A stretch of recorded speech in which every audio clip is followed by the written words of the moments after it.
Hello and welcome. Kamusta kayo natin ito mga kapatid kong star viewers? Pakilakasan na lang po ng volume ng reading na ito if ever na mahina sa cellphone ninyo o sa gadgets ninyo na gamit ngayon. Kamusta kayong lahat? Sana kayong lahat ay nasa mabuting kalagayan. Someone here is eating while watching this reading. So, make sure na may katabi ninyong iyong iinumin, no? Or may tubig kayo na nasa tabi ninyo. Baka bigla kayo mabaliukan. Or, again, ewan ko ba, parang nakakuha ko ng barbecue. May kumakain ng barbecue. Okay? No, nakikita kita sa aking third eye or sa aking vision. So, kaway-kaway naman dyan. Okay? So, again, ang reading natin ngayon is, itong tao na ito ay gusto kang makasama sa araw ng mga puso. Alright? So, again guys, this is collective reading. General reading, kunin nyo lang kung saan ka nakakasunod. Kung hindi naman, hindi yun para sa inyo. Huwag lang tayong bitter. Love, love, love lang po. Love, love, love lang po tayo dito sa aking The Star Talking Tarot YouTube channel. Alright?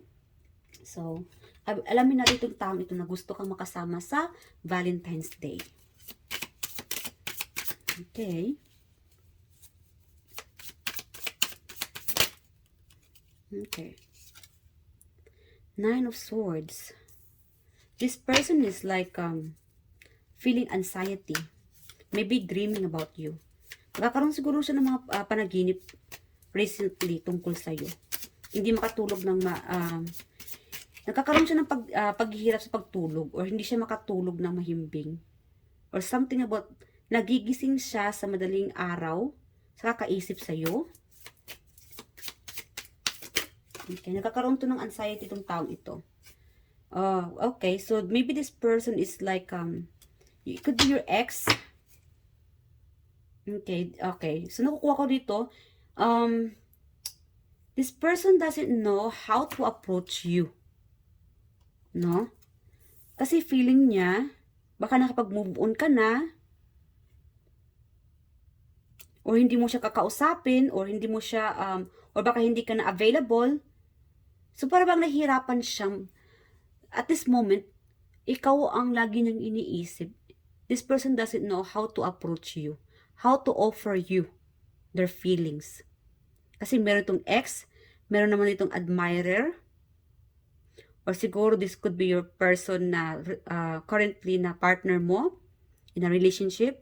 They just don't know how to, siguro hindi niya alam kung paano maggawa ng plano. Baka kasi itong planong ito ay hindi mo magugustuhan. I'm getting like you are dealing with a person na overthinking. Siguro, beside of this, makadate ka, no? Maybe your person is dealing like emotional baggage. Ang dami niyang pala isipan ngayon. Problema. Samot-saring problema. Yeah. Especially if this is your partner na ama ng iyong mga anak, siguro you could be dealing with your partner right now na behind the scene, it's like hindi mo alam na ito palang sitwasyon niya ngayon, ang kanyang emosyon niya ngayon, ang iniisip niya ngayon. It's like hindi niya masabi-sabi sa iyo ang nararamdaman ng partner mo. If this is about your partner, if you're currently in a relationship. Kasi pagod siya eh. Physically tired, emotionally tired at this moment. Para bang mas gugustuhin niya muna sigurong mag-isa or matulog. Guys, intindihin niyo na lang ang partner ninyo kung pagod na pagod. Yung iba is nagger. It's just because that deep down, may dinadamdam din sila. If I were you, I think you should approach your person, it's like with sweetness or care. No? Kasi meron naman ditong partner na hindi talaga open, magulat ka na lang, bigla na lang biglang nagwawala sa galit or biglang sinigawan ka na lang. It's because napupuno na siya eh. So, I'm getting like, maybe you should speak up or kausapin mo muna yung partner ninyo. This is the right time to comfort your partner if you are in a relationship. No? Lambingin mo siya. Iparamdam nyo sa partner ninyo na andyan ka, na hindi siya nag-iisa. Kaya siguro na-overthink yung person ninyo dahil ito, feeling niya siguro nahirapan siyang mag-open up sa inyo. Dahil baka magalit ka. Whatever situation it is, baka magalit ka or hindi mo siya maintindihan. This time, give your partner a time to listen. I mean, makinig na muna kayo sa partner ninyo. No? Iparamdam ninyo, lalong-lalo na ngayon sa araw ng mga puso, iparamdam ninyo na hindi siya nag-iisa, na andyan ka. Okay? Dahil you will be a huge help, sa iyong partner para maibsan itong nararamdaman niya. Itong pagod, siguro bigyan niyo siya ng massage, or this could be a good, anong tawag nito, idea, no? Na i-treat niyo muna ang person niyo ng massage. Kasi physically tired ang partner ninyo. Emotionally tired, pagod na pagod ang inyong partner. O siguro mag-date kayo. No? Mag-date na lang kayo ng partner ninyo na magpamasahe kayong dalawa. Para dalawa kayong parehas na magkaroon ng relaxation. Kasi when it comes to a relationship, kailangan nyo ito. Na makapag-relax kayong pareho. Alright? Your partner right now needed your help. Kasi hindi kasi nag-open hindi kasi nagsasalita yung partner niya ng kung anong nararamdaman o anong ganap niya mga struggle. Okay, so this would be an idea for you, especially if you are in a relationship, na i-treat ninyo or give your partner a gift na magpapamasahe, magpapahilot, no? I-pamper nyo na lang muna ang inyong partner para mawala itong pagod or sakit, no? Itong itong emotional baggage or nagkakaroon siya ng anxiety. This will be your partner needed the massage or it could be a therapy as well. No? So, samahan nyo yung partner ninyo na magpamasahe, magpa-therapy, or whatever it is. Itanungin nyo muna lang si partner ninyo kung ano ba ang nakapagpapagabag sa kanyang isipan ngayon or nagpapahirap sa kanyang isipan ngayon. Siguro, you could be dealing with your partner right now na physically or something about sa health niya. Baka meron na siya mga health issues. So, make sure chine-check ninyo ang inyong partner na sana okay lang siya. Huwag lang sanang ignorin itong mga health issue niya. Baka ito ay sinyalis na dapat magpapacheck up na yung partner ninyo. Alright? So, if this is about no communication, crush lang, admirer, okay, this person, kasi binago ko na yung energy dito, the person who wants to date you, gusto kang makasama sa, gusto kang makasama sa araw ng mga puso, this person, overthinking, having this anxiety, kung mag-offer kaya siya sa inyo na makipag-date sa kanya, baka babaliwalain mo or hindi mo tatanggapin. Baka mabasted lang siya. Or rejection. Natakot itong taong ito na baka ma-reject mo siya. No? Minsan, siguro humihingi siya ng mga advice sa mga kaibigan niya. Para bang, yung advice na natatanggap niya it's not really emotional support. Para bang, mas gumugulo pa ang kanyang isipan dahil sa mga advice na iyon sa kanyang mga kaibigan or family or friends. You know what I mean? So, at this moment, na-overthink ang taong ito, na-stress siya kasi malapit ng araw ng mga puso.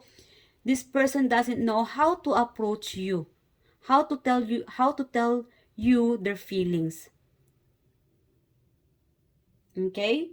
This person wants to offer you a relationship, wants to talk to you, gusto niya magpapa-impress sa inyo. Okay?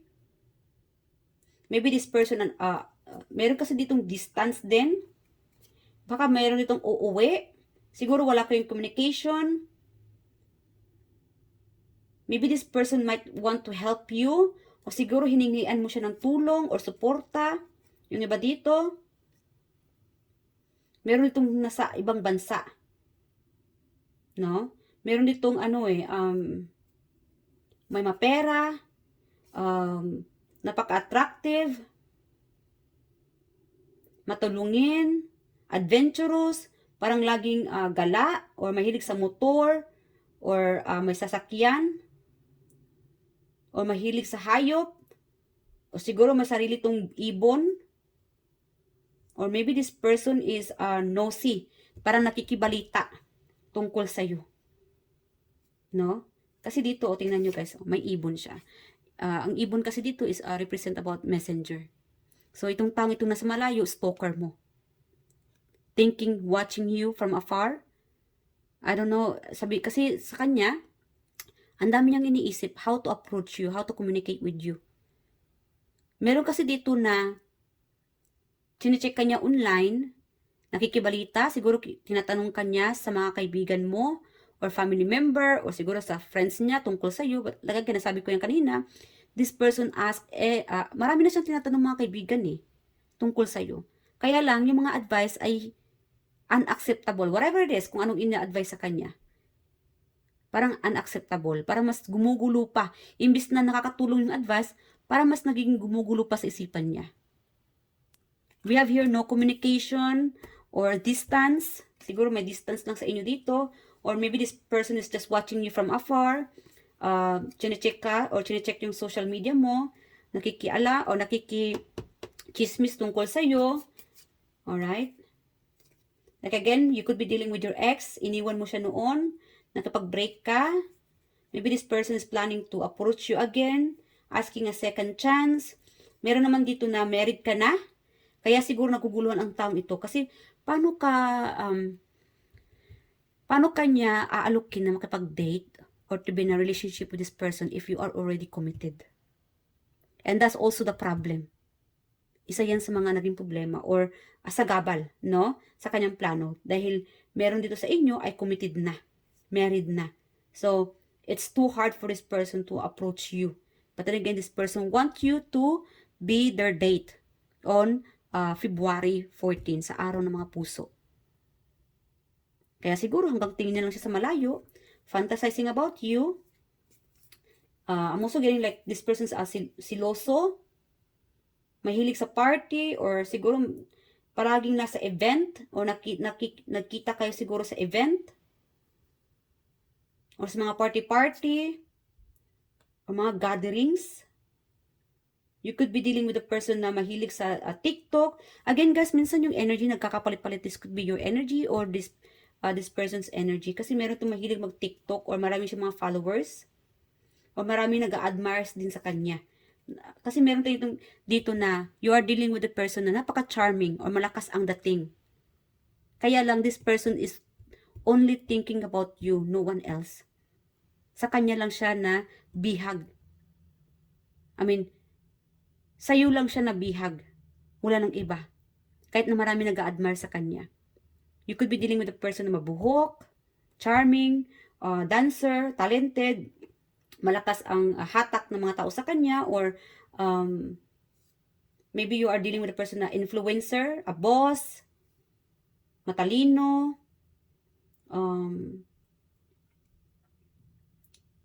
sabihin natin na para bang may pagka-royalty.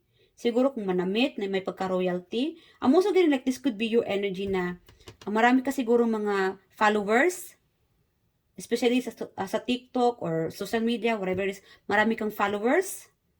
And isa siya sa nagpa-follow sa'yo.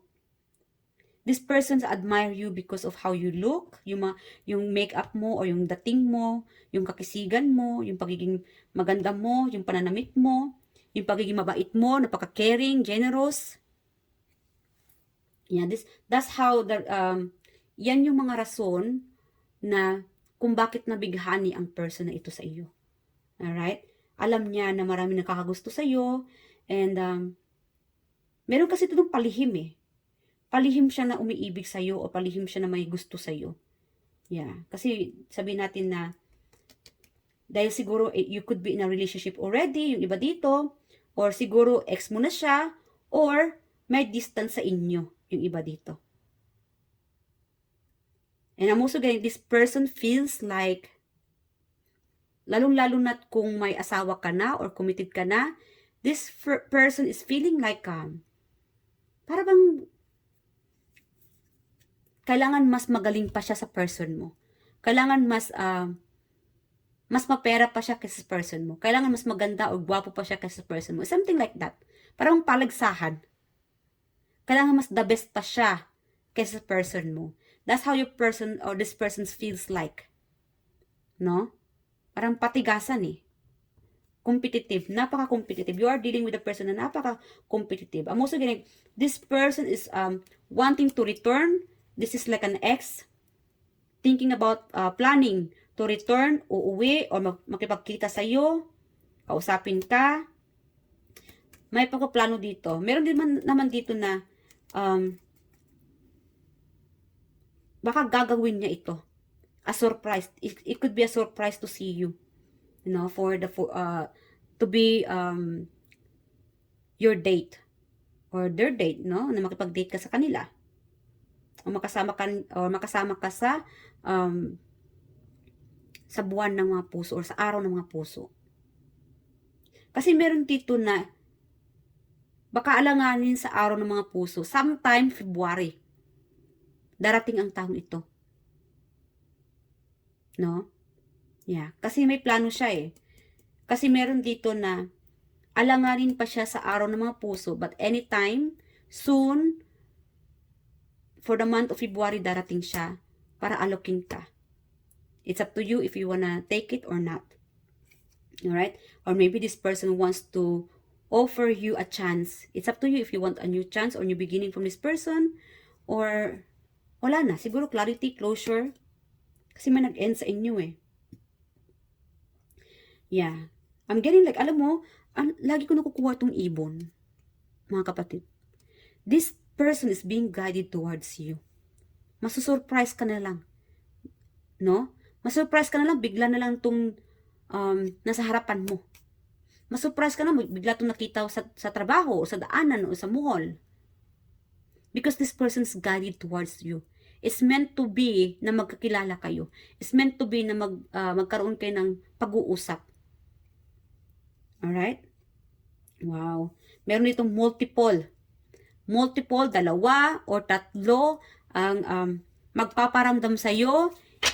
Aalukin ka na makipag-date or dalawa, tatlo or apat, no? Ang gusto kang makasama o maging ka-date nila sa araw ng mga puso. Wow, ang dami ha. Ganyan ka-attractive para sa kanilang mga kapatid. So, alamin natin yung mga initials or signs kung sino itong mga gusto kang makasama or makadate. Alright, Spirit Guardian Diyos. Sino itong gustong makadate ang ating mga collective?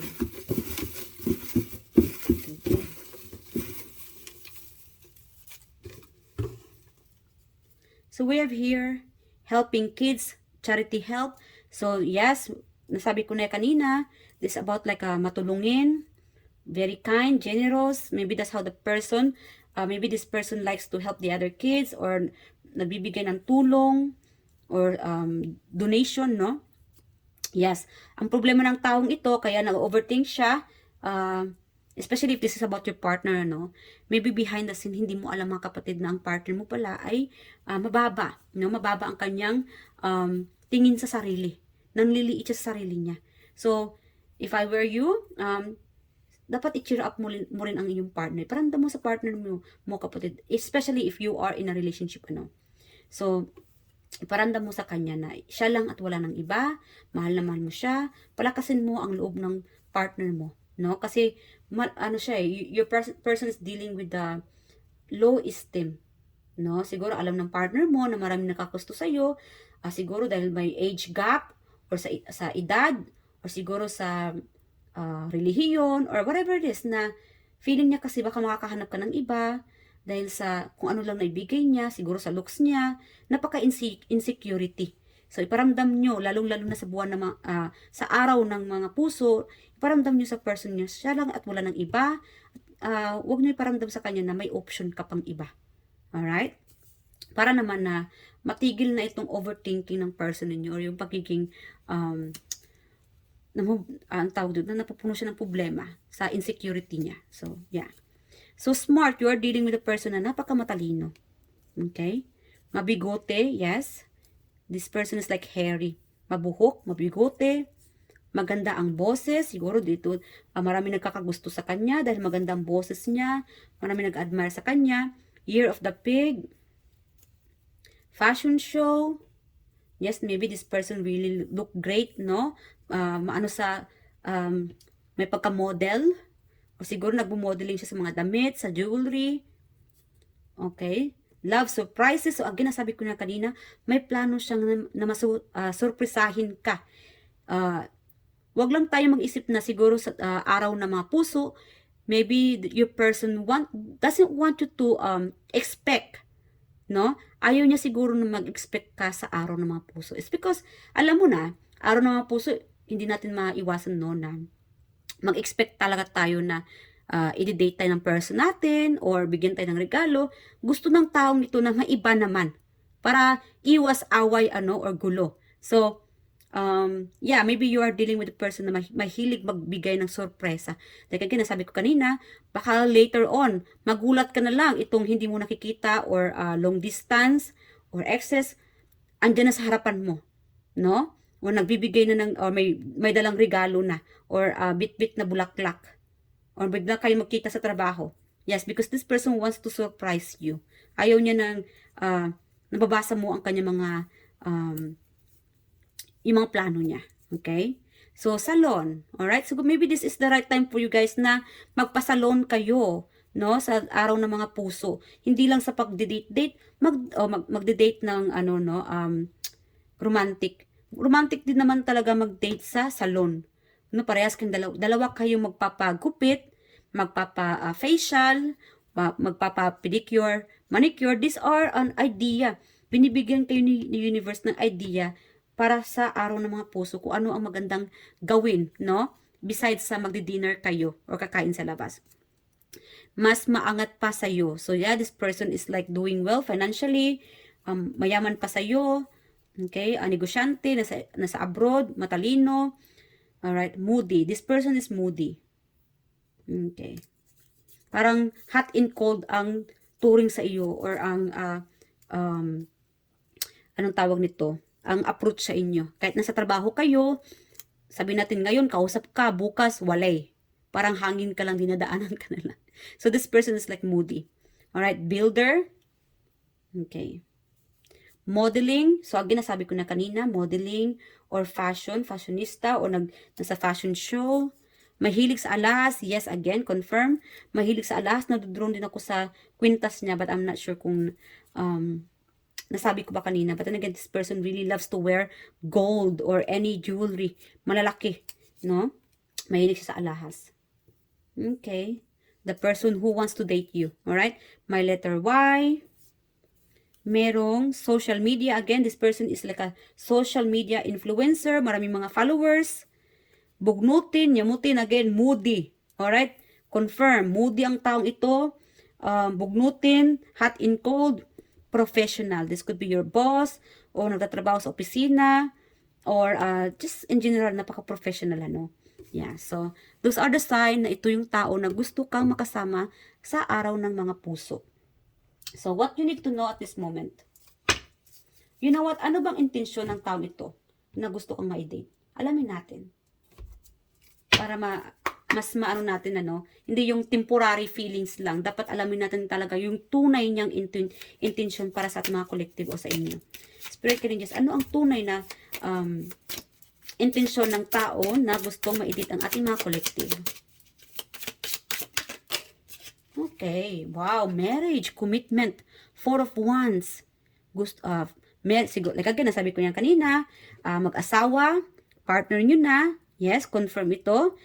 Ang gusto lang naman ng partner ninyo, especially if you are married already, watching this reading, confirm, ang gusto ng partner ninyo is may bigay niya ang magandang buhay para sa iyo. Kaya nga siguro, your person's dealing like a emotional baggage, physically tired, nagtatrabaho na mabuti, inaalagaan kayo, because your person, promise na mabigyan ka na mabuting buhay, na maging masaya ka. Hindi man maging mapera, hindi man maging bonggang-bongga, but your person is giving their best na maibigay sa iyo ang lahat ng best niya.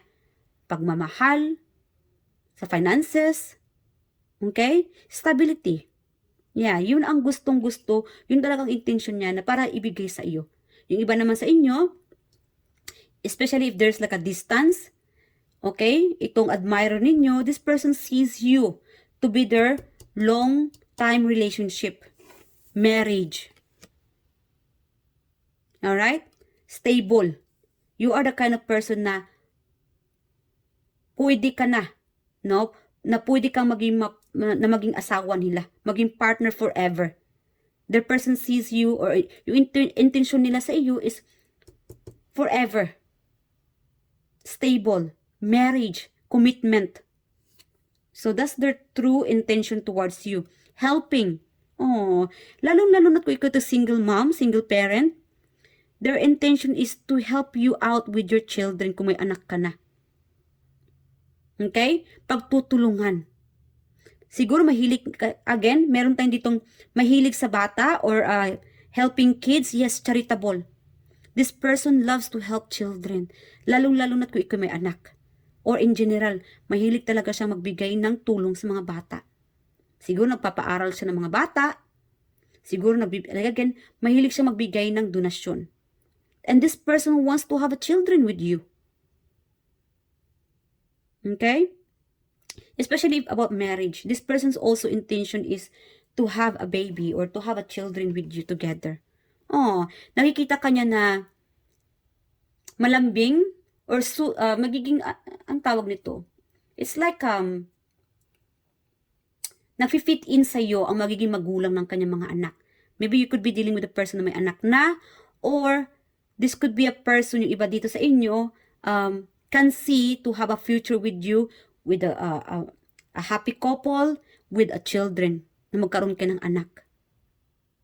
Yeah, so, this person, these people, or itong taong itong gusto kang ma-date, they have a beautiful intention towards you. Again, mag-ingat-ingat kayo ha sa araw ng mga puso. Hindi ko nasabi ko mag-ingat kayo kasi baka merong mabuntis. Alright? Kung ayaw nyo mabuntis, warning, gumamit kayo ng panangga. Okay? Para hindi kayo mabuntis. Kung gusto nyo na mabuntis, then this is the time to celebrate and to create a new life together. Having a new member of the family, baka may mabuntis dito na anak na babae. Okay? O mabuntis ka, o siguro may mabuo sa inyo ng taong ito. Once you see each other or once you are together with this person. Very specific. I don't know what about, but again, nakukuha ko dito, pag once na magkita kayo ng taong ito, very specific, kasi meron ditong, baka ex ito magkakabalikan. Or something na, ewan ko ba, kasi mixed energy eh. Meron itong partner nyo na, meron naman ditong distance. Pag once na magkasama kayo, meron itong mabubuo. Okay? Or if this is about like dating pa lang kayo, no? Sa pag-date ninyo, for the day of this, especially this araw ng mga puso, may mabubuo dito, realization. No? Okay. Mag-level up na tayo sa ating sitwasyon. Alright? Magpapakasal na tayo, magkaanak na tayo, something like that. There will be an offer. No? Mas mag-bloom itong sitwasyon ninyo. Itong relationship ninyo ng person na ito. Very specific. Okay? Even if this person is like a long distance, walang communication. No? Or, again, kailan nakakaalam, it could be an ex. Yes. This person sees you, the future, together. Na may asawa, no? Maging asawa kayo, magkaroon sila ng anak sa inyo, something like that. That's their intention towards you. It's up to you if you want this person back kasi meron itong magbabalik, may magpaparamdam sa inyo, na ex ninyo, may magpapasurprise, may magugulat dito sa araw ng mga puso. Okay? And then again, sa mga may partner dito na nakakaramdam kayo ng pagkakaiba, then guys, this is the right time naman para kayo naman din ang bumawi sa partner ninyo. Ipamper niyo yung partner ninyo, magpapagipit kayo ng buhok, magpapasalon kayo, magpapa-massage, no? So, paramdam niyo sa partner ninyo na mahal niyo sila at wala ng iba. na para hindi siya makakaramdam ng insecurity. Alright, so hanggang dito na mga kapatid. Sa nag-enjoy ka sa reading na ito, please hit the like on this video kung nagustuhan niyo yung reading na ito. Kung hindi naman, okay lang dahil mahal na mahal ko pa rin kayo, walang pagbabago. And love, love, love lang tayo, no? Spread the love, especially for the day of the heart, no? Sa araw ng mga puso, no? Hindi lang sa mga relationship. Show your feelings, no? Na you care so much for your family members, siblings, sa nanay tatay. Iparamdam nyo sa kanila ang inyong partner, kaibigan. Iparamdam nyo sa kanila ang inyong tunay na pagmamahal. No? Sa araw ng mga puso, it's the day to express your feeling. It's not just about partnership, relationship. It's also in general sa pamilya. Yung mga tao sa paligid ninyo. Alright? Enjoy the celebration at mag-ingat kayo palagi, guys. I love you guys and see you guys in my next reading. Bye!